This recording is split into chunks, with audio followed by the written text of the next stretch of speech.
Good morning, Brian. Good morning, Meera. It's great to see you here this morning. We've been invited by the Saskatoon Open Door Society to talk about grief for their program, Threads. I think this is a really important conversation because too often we avoid talking about death and grief.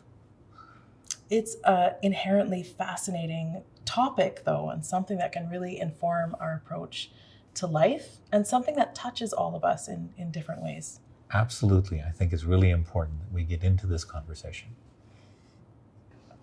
They've asked us to talk about grief, and I've always found that a difficult subject to get into because we tend to avoid talking about our grieving process.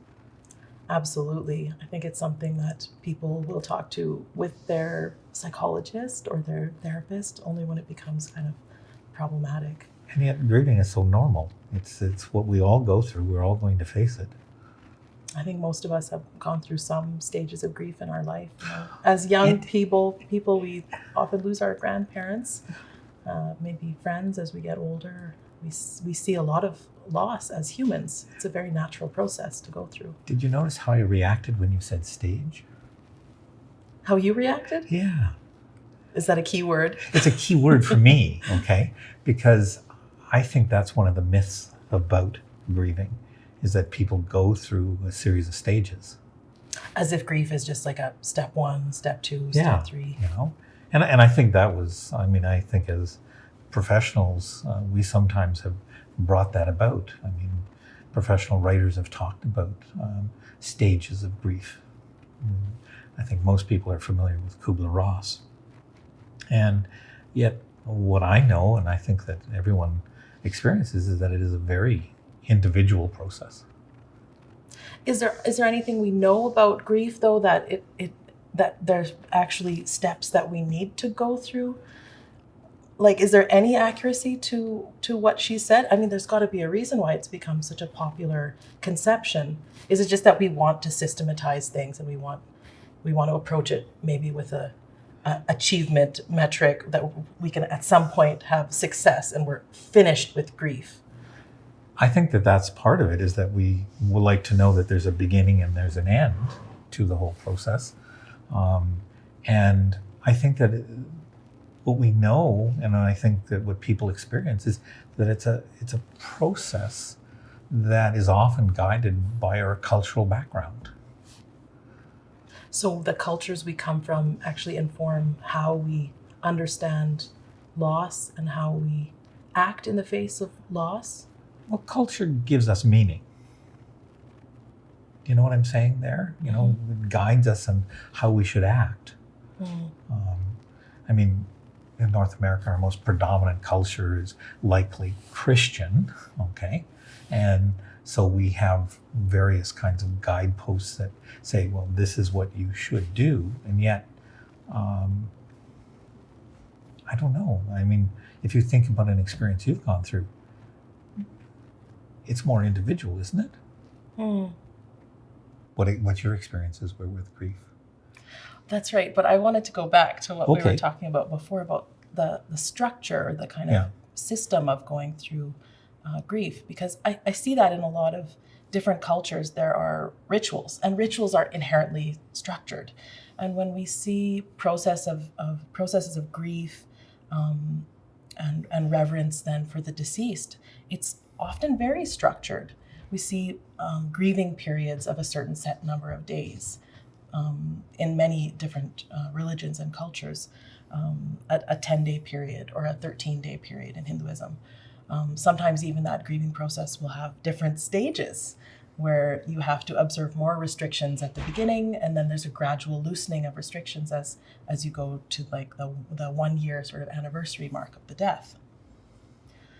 So in a way, maybe that structure is useful. It must be providing some sort of cultural value and personal value, perhaps, that at some point that this is over. This grief period is over. I've progressed enough. I want to come back to over in a minute, but I agree with you that there's a difference between the notion that there's structure, which is what cultures impose. I mean, I recently went through the death of a very close friend, and I certainly fell back on our religious background to help guide me in terms of what to do, what not to do in that process, and that was very helpful. But in a sense, it also doesn't necessarily mean that it's over. Do you know what I'm saying? Because I think that each of us have to do this in a very individual way. That's my view. Yeah, you asked about my own history of grief. So when I was very young, my grandmother was on the Air India flight that was bombed. Oh. So I was very young, and it was, of course, not a usual kind of a death for any family to deal with. Even as a society, there were a lot of issues with the Prime Minister not recognizing the Canadian nature of the tragedy, because it was a flight that was full of South Asians, many of them Canadian, but many immigrants. Anyway, as a personal loss, it was very difficult as a young person, and also not having any kind of public recognition or any kind of recognizable structure for how to deal with that kind of loss. But then gradually over the years, I mean, the government got with the program, and they started a restorative justice process along with the trial and the inquiry that John Major was facilitating. And through that structure of the restorative justice process, my family started to come together again and actually talk about and recognize what a huge impact that loss had had on our family, how the grief had conditioned our relationships, definitely conditioned my academic interests and my career path. It really changed everything for us, but only through the structure, even facilitated by the government, that structured process of recognizing the loss and dealing with the grief in a systematic way through the justice system. That really helped. Yes, I can see that. Yeah. Well, what strikes me in what you're telling me is that when a loss is not recognized, and when you get something like a sudden loss, or a loss that happens in a way that should not have happened, okay? I mean, there aren't that many cultural guideposts, and there aren't anything to sort of say, this is which way you should go or what you should do. And so you are lost. And so that final sort of recognition is what's really quite important, because in the absence of that recognition, we don't know what to do. And it's very difficult to talk about and be open about these kind of losses in our culture. It's very difficult to know when it's appropriate to talk about a big, unusual kind of loss like that. Yeah. Even if it's something that you've thought about, that you've talked about with your family, even with professionals of different types going through the inquiry process. But it's still something that I know many of my friends don't know about me. Because when does it come up? When can you talk about that kind of heartache or heartbreak? Well, let me be difficult, because I think that we should be talking about it all the time. I think that too much of our societies deny death too much. We don't recognize it. We think death takes place in a hospital. It takes place away from us, when really it's right here. And we need to talk about it. And I think that's what's important. I think a lot of people are very sheltered from that kind of tragedy, though. Yes. I mean, a lot of us, everybody experiences loss, but I think most people, thank goodness, most people experience regular kinds of loss to illness or old age. And in our society, for most of us who are privileged to have enough money to take care of our health and enough to keep ourselves housed and healthy, then it's easy for us to not recognize the kinds of tragic loss that happen sort of at the periphery of most people's experience. And what I think about when you say that is that, we have so many people coming to our country that come from places where there have been so much tragic loss that sometimes they're just overwhelmed. I think it's something we don't recognize, that many immigrants are not just dealing with issues around getting certified in their professional credentials and learning English as a second language, but they're also dealing with that huge cultural barrier where they have maybe some trauma, some violence, some difficulties. I mean, the very reason that they're coming to Canada, and that those things, there aren't necessarily the cultural structures that people are familiar or comfortable with to help deal with those kinds of loss, because we all approach death in different kinds of ways. Trauma, I think, overwhelms might be a better word, our normal cultural systems. For example, the Air India loss. Mm. I mean, the number of people who died suddenly, unexpectedly, overwhelmed communities. And then there's a lack of guidance on what to do at that point. Mm-hmm. And that's where I go back and say, we need to talk about it. We need to not make this just something that we keep inside. We need to get it out. We need to talk about it. I think that's also something that our country is having a reckoning with around Indigenous people. And it's something that I feel an affinity for those who've lost women, especially women and girls in Indigenous communities, because it's something that has gone without public recognition for so long, something that the justice system has not acknowledged or dealt with in a proper way. And that is really a systemic cultural approach to a huge tragic loss that many settler communities and the justice system were not acknowledging. And there's now an overwhelming of this grief as a cultural movement of grief, and loss, a reckoning where we need to acknowledge the pain that people have gone through and the tremendous losses that have happened. And I think that that's an important point you're making, is that acknowledgement.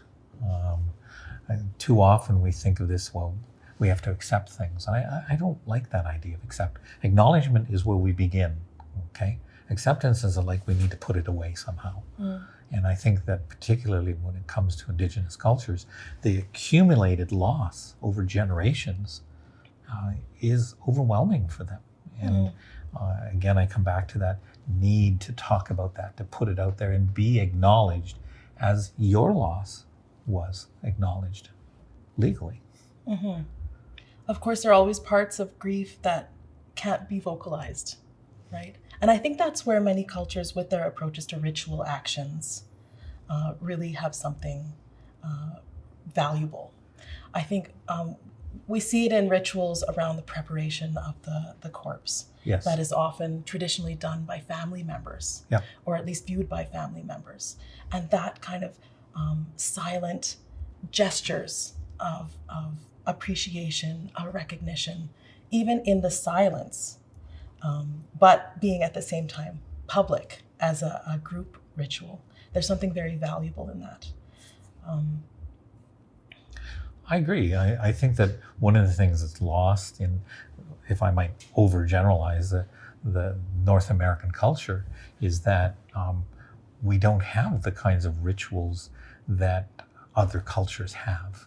And that close contact. I mean, for example, I think the average North American would be appalled at the notion of touching. Brian, don't say average North American. Oh, okay. I think this is a really problematic Tell me what you phrase to use. Tell me. I mean, let's talk at least about Canada. Okay. Right? And to try and find one average person, I think it's impossible. You make a good point. We are a mosaic as a country, right? Yep. And there are a lot of different experiences and different cultures, of course, immigrant cultures, Indigenous cultures, our regionalized settler cultures of different types. And I don't think it's even possible to find one average Canadian or one average Saskatoon person. To say that would reveal a bias towards a preferred culture. And that's a good point, because we have to come back to, in my opinion, that we do this in a very individual way, even though we're guided by cultural norms that are very different for each culture.